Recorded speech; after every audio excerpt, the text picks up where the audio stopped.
പ്രിയപ്പെട്ട കുട്ടികളെ, 6ാം ക്ലാസ് 5ാം ക്ലാസ്സിൻ്റെ സോഷ്യൽ സയൻസിൻ്റെ 2ാം അധ്യായത്തിലൂടെയാണ് നമ്മളിപ്പോൾ കടന്നു പോകുന്നത്. നിങ്ങളുടെ പുസ്തകത്തിൻ്റെ സഹായത്തോടുകൂടി പേജ് നമ്പർ 22 ഒരു ഫ്ലോ ചാർട്ട് നൽകിയിരിക്കുന്നു നോക്കുക. ഒരു വർക്ക്ഷീറ്റായിട്ട് നമുക്കിത് കരുതാവുന്നതാണ്. നമ്മൾ ശിലായുഗത്തിലൂടെ ലോഹയുഗത്തിലേക്കുള്ള പഠനമാണ് ഇപ്പോൾ നടത്തിയിരിക്കുന്നത്. അങ്ങനെ നമ്മൾ ലോഹയുഗത്തിലേക്ക് കടന്ന് ബ്രോൺസ് കാലഘട്ടം, ബ്രോൺസ് ഏജ്, അതുമല്ലെങ്കിൽ വെങ്കല കാലഘട്ടത്തിലേക്ക് നമ്മൾ കടന്നു. അങ്ങനെയെങ്കിൽ പേജ് നമ്പർ 22 ഒരു ഫ്ലോ ചാർട്ട് നൽകിയിട്ടുണ്ട്. ആ ഫ്ലോ ചാർട്ട് ഒന്ന് പഠിച്ച അറിവിന്റെ അടിസ്ഥാനത്തിൽ നിങ്ങൾക്കൊന്ന് പൂർത്തീകരിക്കാൻ സാധിക്കുമോ എന്ന് ശ്രദ്ധിക്കും. അവിടെ ചരിത്ര പഠനത്തിൽ ആദ്യം നമ്മൾ പഠിച്ചത് പാലിയോലിത്തിക് ഏജാണ്. അപ്പോൾ പാലിയോലിത്തിക് ഏജിൽ നിന്ന് മുകളിലേക്ക് ആരോ മാർക്ക് കൊടുത്തു കഴിയുമ്പോൾ ന്യൂലിത്തിക് ഏജും, ആ ന്യൂലിത്തിക് ഏജിൽ നിന്ന് വീണ്ടും മുകളിലേക്ക് ആരോ മാർക്ക് കൊടുത്താൽ ചാൽക്കോലിത്തിക് ഏജും, ആ ചാൽക്കോലിത്തിക് ഏജിൽ നിന്ന് വീണ്ടും മുകളിലേക്ക് ആരോ മാർക്ക് കൊടുത്താൽ bronze age. So when you deal that flow chart, you can understand that from Paleolithic age to the Neolithic age, and from Neolithic age to Chalcolithic age, and from Chalcolithic age Bronze age. So this is the expression of the progress of early men from the Stone Age to the Metal Age. പ്രിയപ്പെട്ട കുട്ടികളെ, നമ്മൾ പഠനത്തിൻ്റെ അളവുകോലാണ് ഒരു flow chart. പഠിച്ച കാര്യങ്ങൾ നമ്മുടെ ഓർമ്മയിലുണ്ടോ എന്ന് പരിശോധിക്കുക. അങ്ങനെയെങ്കിൽ ഫ്ലോ ചാർട്ടിൻ്റെ ഏറ്റവും ബേസിൽ താഴെ നമ്മൾ പുരാതന ശിലായുഗവും, അവിടുന്ന് മുകളിലേക്ക് ആരോ മാർക്ക് കൊടുത്താൽ നവീന ശിലായുഗവും, നവീന ശിലായുഗത്തിൽ നിന്ന് മുകളിലേക്ക് ആരോ മാർക്ക് കൊടുത്താൽ ചാൽക്കോലിത്തിക് യുഗം, ചാൽക്കോലിത്തിക് യുഗത്തിൽ നിന്ന് വീണ്ടും മുകളിലേക്ക് ആരോ മാർക്ക് കൊടുത്താൽ വെങ്കല യുഗത്തിലേക്ക് കടക്കും. അപ്പോൾ അങ്ങനെ പുരാതന ശിലായുഗത്തിൽ നിന്ന് നവീന ശിലായുഗത്തിലേക്കും, നവീന ശിലായുഗത്തിൽ നിന്ന് ചാൽക്കോലിത്തിക് യുഗത്തിലേക്കും, ചാൽക്കോലിത്തിക് യുഗത്തിൽ നിന്ന് വെങ്കല യുഗത്തിലേക്കും മനുഷ്യൻ കടന്നു എന്ന് നമ്മൾ മനസ്സിലാക്കുന്നു. കുട്ടികളെ, നിങ്ങൾക്ക് ഇത്രയും പഠിച്ചിരുന്ന എന്തൊക്കെ പഠന അനുഭവം ഉണ്ടായി എന്നൊന്ന് പങ്കുവയ്ക്കാമോ? So can you share what are the learning materials or the ideas that you got when you passed through Stone Age to Metal Age?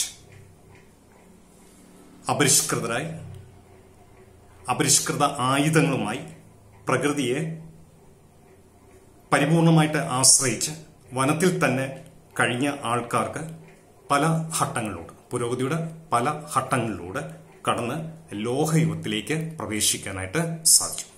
ഈ ഓരോ കാലഘട്ടത്തിലും ഈ ആദിമ മനുഷ്യന്റെ ജീവിത രീതിയിലും പെരുമാറ്റത്തിലും പ്രതികരണത്തിലും ഉപയോഗിക്കുന്ന വസ്തുക്കളുടെ കാര്യത്തിലും കാതലായ മാറ്റങ്ങൾ ഒന്നിന് പിറകെ ഒന്നായിട്ട് ഉണ്ടായി എന്ന് നമുക്ക് മനസ്സിലാക്കാം.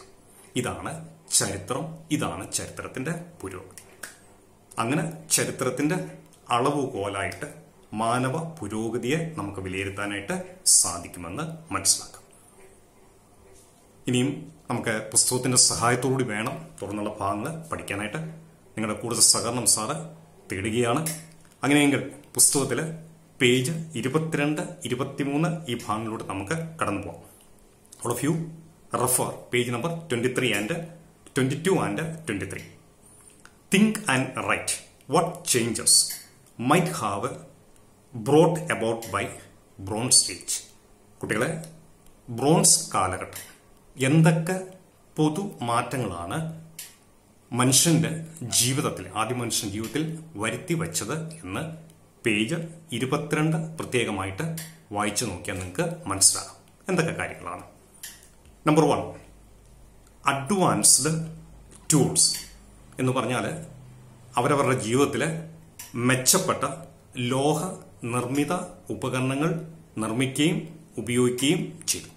Number 2, new methods, especially new methods in farming or cultivation. കൃഷികളിൽ അവര് പുതിയ രീതികൾ അവലംബിക്കാനായിട്ട് തുടങ്ങി. Number 3, agriculture improved. കൃഷി ക്രമാനുഗതമായിട്ട് പുരോഗതിയിലേക്ക് കടന്നുവെന്ന് നമുക്ക് മനസ്സിലാക്കാൻ സാധിക്കും. Number 4, good harvest. തീർച്ചയായിട്ടും ഇവര് പുതിയ രീതികൾ ഉപയോഗിക്കാൻ തുടങ്ങി, കഠിനാധ്വാനം ചെയ്തു, മണ്ണ് നല്ല ഫലഭൂഷ്ടിയായിരുന്നു. അതിന്റെ ഫലം എന്താണ്? കൃഷിയിൽ നിന്ന് നല്ല വിളവ് അവർക്ക് ലഭിക്കുകയും ചെയ്തു. Number 5, they cultivated on river banks. അവര് നദിയുടെ തീരങ്ങളിൽ കൃഷി ചെയ്യാൻ തുടങ്ങി. എന്താണ് നദീതീരങ്ങളുടെ പ്രത്യേകത? നദി വഹിച്ചുകൊണ്ടുവരുന്ന എക്കൽ മണ്ണ് അത് നദി കരകവിഞ്ഞൊഴുകുമ്പോൾ ഈ തീരങ്ങളിൽ അടിഞ്ഞുകൂടാറുണ്ട്. നമുക്ക് നമ്മുടെ നാട്ടിലെ വെള്ളപ്പൊക്കത്തിന് ശേഷം നമുക്ക് ഈ കാര്യങ്ങൾ ഗ്രഹിക്കാൻ സാധിക്കുന്ന കാര്യങ്ങൾ മാത്രമേ ഉള്ളൂ.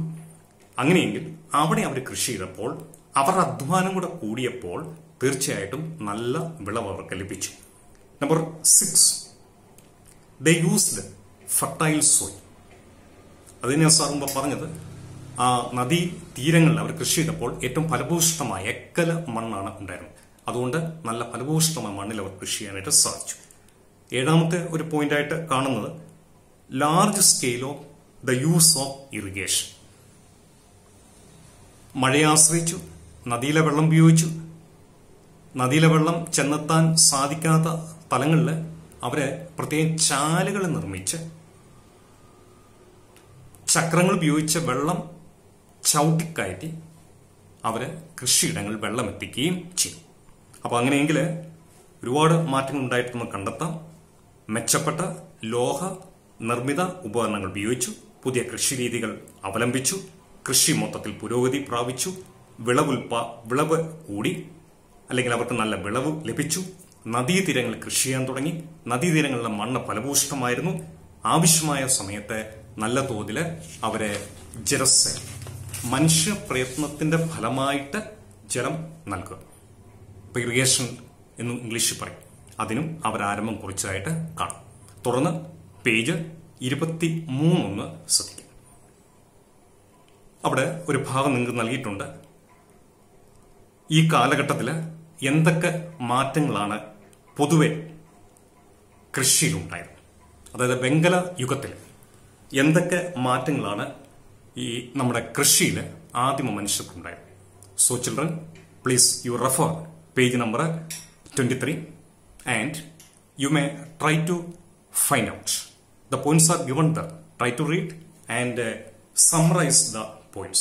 What were the changes happened in the field of agriculture or farming during the Bronze Age? So what are the changes? എന്തൊക്കെയാണ് മാറ്റങ്ങൾ വരുത്തിയെന്ന് നമുക്കൊന്ന് പരിശോധിക്കാം. നമ്പർ 1, സർപ്ലസ് ഫുഡ് ഗ്രെയിൻസ് എന്ന് പറഞ്ഞാൽ അവർ കഠിനാധ്വാനം ചെയ്തു, കൂടുതൽ സ്ഥലം കൃഷി ചെയ്തു, അധികമായ വിളവ് ഉൽപ്പന്നം അവർക്ക് ലഭിച്ചു. Number 2, surplus food stored in granaries. മനുഷ്യ സംസ്കാരത്തിന്റെ അഭാജ്യമ ഘടകങ്ങളിലൊന്നാണ് ഗ്രാനറി അല്ലെങ്കിൽ ധാന്യപ്പുരകൾ എന്ന് പറയും.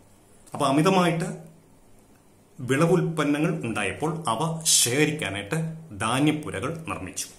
Third one, public places worked as markets. ഒരു മാർക്കറ്റ് എന്ന് പറഞ്ഞാൽ, ചന്തസ്ഥലം എന്ന് പറഞ്ഞാൽ വാങ്ങലിനും വിൽക്കലിനും ആൾക്കാരെ വരികയും സാധന സാമഗ്രികൾ പരസ്പരം കൈമാറ്റം ചെയ്യുന്ന സ്ഥലമാണ് മാർക്കറ്റ് അല്ലെങ്കിൽ കമ്പോളം എന്ന് പറയും. അപ്പൊ ഈ ഉൽപ്പന്നങ്ങൾ അവർ പതുക്കെ പൊതുസ്ഥലങ്ങളിൽ കൊണ്ടുവന്ന് വിൽപ്പനയ്ക്ക് വേണ്ടി, കമ്പോളത്തിന് വേണ്ടി കൊണ്ടുവന്നു. Fourth point, exchange of food grains. ഒരു പരിധിവരെ ബാർട്ടർ സിസ്റ്റം, സാധന സാമഗ്രികൾക്ക് വേണ്ടി കൈമാറ്റം ചെയ്യുന്ന ഒരു സമ്പ്രദായം. അപ്പം ഒരു തരം ഉൽപ്പന്നങ്ങൾ ഉൽപ്പാദിപ്പിക്കുന്നവർക്ക് മറ്റു തരത്തിലുള്ള ഉൽപ്പന്നങ്ങൾ ലഭ്യമല്ലായിരുന്നു. അപ്പൊ അങ്ങനെയുള്ളപ്പോൾ ഉൽപ്പന്നങ്ങൾ ആവശ്യമുള്ളവര് എവിടെയാണോ ഈ ഉൽപ്പന്നങ്ങൾ ലഭ്യമായിരുന്നത് ആ സ്ഥലങ്ങളിൽ വന്ന് അവ വാങ്ങും. അങ്ങനെ സാധനങ്ങൾക്ക് വേണ്ടി കൈമാറ്റം ചെയ്യപ്പെടും. Number 5, more demand for tools. തീർച്ചയായിട്ടും ജനങ്ങൾക്ക് സന്തോഷമായി. എന്തുകൊണ്ടാ? കൃഷി പുരോഗതി പ്രാപിച്ചു, ഉപകരണങ്ങൾ ഉപയോഗിക്കാൻ തുടങ്ങി. അപ്പം മനുഷ്യന്റെ കൈകൾ ഉപയോഗിച്ച് ചെയ്യുന്നതിന്റെ കൂട്ടത്തിൽ ഉപകരണങ്ങൾ കൊണ്ട് നിർമ്മിച്ചു. അവർ നല്ല തോതിൽ വിളവുൽപ്പന്നം നടത്തി. അതിന്റെ ഫലമായിട്ട് അവരുടെ സാമ്പത്തിക ശേഷി കൂടി. മൊത്തത്തിൽ അവർക്ക് സന്തോഷം ഉണ്ടായി, പുരോഗതി ഉണ്ടായി. അപ്പൊ അതിന്റെ ഫലമായിട്ട് അവർ കൂടുതൽ ഉപകരണങ്ങളൊക്കെ വാങ്ങാനും ഒക്കെ ഉപയോഗിക്കും തുടങ്ങി. അപ്പൊ അതിന്റെ ഫലമായിട്ട് ലോഹ നിർമ്മാണം നടത്തിയിരുന്ന ഒരു മേഖലയിലെ ആൾക്കാര് അവർക്ക് കൂടുതൽ ഉൽപ്പന്നങ്ങൾ ഉൽപ്പാദിപ്പിക്കേണ്ടതായിട്ട് വന്നു. അപ്പൊ കൃഷിക്ക് പുരോഗതി ഉണ്ടായതിനോടൊപ്പം തന്നെ തീർച്ചയായിട്ടും ഈ ലോഹ വസ്തുക്കൾ നിർമ്മിക്കുന്ന ആൾക്കാരുടെ ഇടയിലും ആ ഉയർച്ചയും പുരോഗതിയും അവർക്ക് നല്ല ധനം ലഭിക്കുന്നതിന് ഇടയായി എന്ന് നമുക്ക് മനസ്സിലാക്കുകയും സാധിക്കും. എപ്പോഴും ഓർക്കുക, കൃഷിയാണ് അടിസ്ഥാനം. കൃഷിയിൽ നിന്ന് മറ്റു മേഖലകളുടെ വികസനമാണ് എപ്പോഴും നല്ലത്. അതുകൊണ്ടാണ് ആദ്യ ക്ലാസ്സിൽ ഞാൻ പറഞ്ഞത്, മണ്ണാണ് പ്രധാനം. മണ്ണിന്റെ മണമറിയുക, മണ്ണിനോട് ചേർന്ന് പ്രകൃതിയോട് ചേർന്ന് അധ്വാനിച്ച് ജീവിക്കുക. പ്രിയപ്പെട്ട കുട്ടികളെ, പേജ് 23 നൽകിയിരിക്കുന്ന ചിത്രങ്ങളൊന്ന് പരിശോധിക്കുക. കൃഷിക്കൊപ്പം എന്തെല്ലാം മറ്റ് തൊഴിലുകളാണ് വെങ്കല യുഗത്തിൽ വികസിച്ചിരുന്നതെന്ന് കണ്ടെത്താം. All children, please refer page number 23. There you see some pictures are given. You just go through that pictures. Can you find out? Write the points. What were the other occupations developed in relation with the agriculture during the Bronze Age? വെങ്കല കാലഘട്ടത്തിൽ വികസിച്ച മറ്റ് കൃഷി മാർഗങ്ങൾ ഏതൊക്കെയാണെന്ന് കണ്ടെത്തി ഒന്ന് പട്ടിക രൂപത്തിൽ ആക്കുക. എന്തൊക്കെയാണ്? Number 1, domestication of animals. കൃഷിയോടൊപ്പം വികസിച്ചു വന്ന ഒന്നാണ് നിങ്ങൾ നേരത്തെ ക്ലാസ്സിൽ മനസ്സിലാക്കി. കന്നുകാലികളെ മെരുക്കി വളർത്താനായിട്ട് തുടങ്ങി. Number 2, construction of buildings. കെട്ടിട നിർമ്മാണത്തിന്റെ ഒരു ചിത്രം അവിടെ നിങ്ങൾക്ക് കണ്ടെത്താൻ സാധിക്കും. തീർച്ചയായിട്ടും അവര് ഗുഹാവാസമൊക്കെ അവസാനിപ്പിച്ചു. സ്വന്തം വീട് വേണമെന്നുള്ളൊരു ആവശ്യം വന്നു. അങ്ങനെ തങ്ങളുടേതായ വീടുകളുടെ നിർമ്മാണത്തിന് വേണ്ടി അതിനുവേണ്ടി മേസ്തിരിപ്പണിയും ഒക്കെ അറിയാവുന്ന ആൾക്കാർ അതിലേക്ക് മാറി. Number 3, metal works. ലോഹ വസ്തുക്കളുടെ നിർമ്മാണം കൂടുതലായി. കുറച്ചു മുമ്പ് നമ്മൾ പഠിച്ച പോർഷൻ പഠിച്ചതാണ് നമ്മൾ. കൃഷിയുടെ വികസനത്തോടുകൂടി ആയുധങ്ങളുടെ ഉപകരണങ്ങളുടെ ആവശ്യകത കൂടി. അപ്പൊ അത് നിർമ്മിക്കുന്നത് ആരാ? ലോഹ വസ്തുക്കൾ, ലോഹ പണി അറിയാവുന്നവർ. അവർ കൂടുതൽ വസ്തുക്കൾ നിർമ്മിക്കാൻ തുടങ്ങി. Number 4, pots making. കുടങ്ങളുടെയും പാത്രങ്ങളുടെയും നിർമ്മാണം, മൺപാത്രങ്ങളുടെ നിർമ്മാണം. ആളുകൾ വികസിച്ചു. അപ്പൊ കൂടുതൽ സൗകര്യപ്രദമായ രീതി ജീവിക്കണമെന്ന് ആഗ്രഹം വന്നു. അപ്പൊ അങ്ങനെ അവര് പാത്ര നിർമ്മാണം എന്ന് പറയുന്ന മേഖലയിലേക്ക് കടന്നു. Number 5, bricks making. കെട്ടിട നിർമ്മാണത്തിന് അത്യന്താപേക്ഷിതമായ കാര്യമാണ് മണ്ണിൽ നിന്ന് പശിപ്പുള്ള മണ്ണ് കുഴച്ചെടുത്ത് ഇഷ്ടിക രൂപത്തിൽ ഇഷ്ടികയാക്കി മാറ്റും, ചുടുകട്ടയായിട്ട് മാറ്റും. അപ്പൊ ഇഷ്ടിക നിർമ്മാണം. നമ്പർ 6, വീവിംഗ്, തുണി നെയ്യൽ. മാനവ പുരോഗതിയുടെ ഭാഗമാണല്ലോ, നിങ്ങൾക്കറിയാം. അവൻ അത്യന്താപേക്ഷിതമായ ഘടകമാണ് ഭക്ഷണം, അതോടൊപ്പം തന്നെ താമസിക്കാനുള്ള സ്ഥലം, അതോടൊപ്പം തന്നെ അവർക്ക് വസ്ത്രങ്ങൾ. അപ്പോൾ എന്തൊക്കെയാണ്? മൃഗങ്ങളെ മെരുക്കി വളർത്തൽ.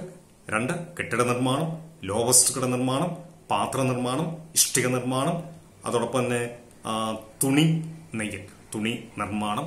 അതുപോലെ തന്നെ ഈ ചക്രങ്ങളുടെ നിർമ്മാണത്തിന്റെ ഒരു മേഖലയും കൂടെ ഇതുമായിട്ട് നമ്മൾ കൂട്ടിച്ചേർത്ത് വായിക്കാൻ സാധിക്കും.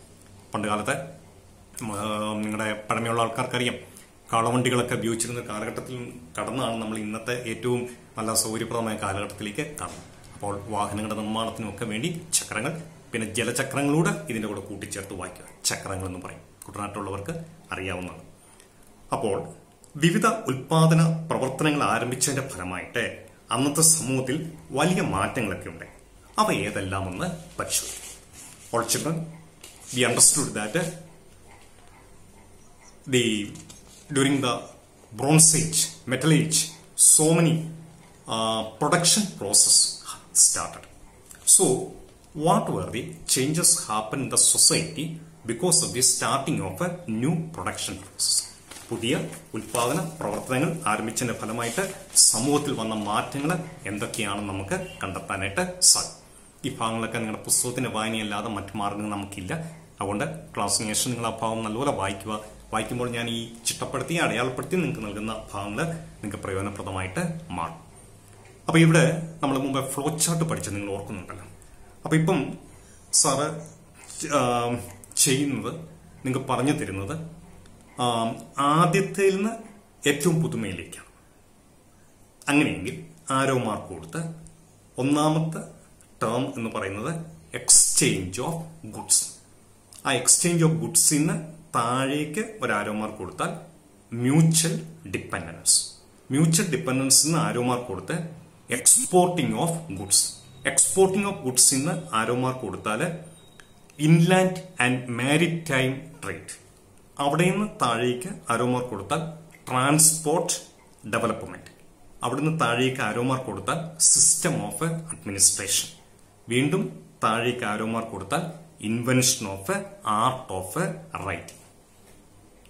So once again, from exchange of goods to mutual dependence, from mutual dependence to exporting of goods, from exporting of goods to inland and maritime trade, and from inland and maritime trade to transport development, and from transport development to system of administration, and from system of administration to the invention of art of writing, which is called script. SCRIPT. പ്രിയപ്പെട്ട കുട്ടികളെ, നമ്മൾ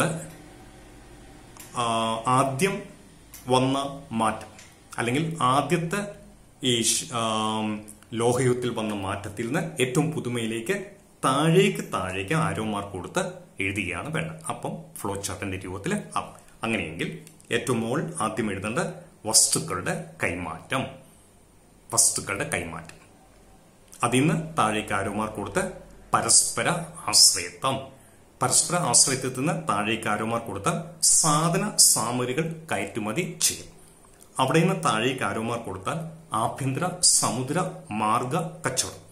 അവിടെ നിന്ന് വീണ്ടും താഴേക്ക് arrow mark കൊടുത്താൽ ഗതാഗത വികസനം. വീണ്ടും അവിടെ നിന്ന് താഴേക്ക് ആരോ മാർക്ക് കൊടുത്താൽ ഭരണസംവിധാനം.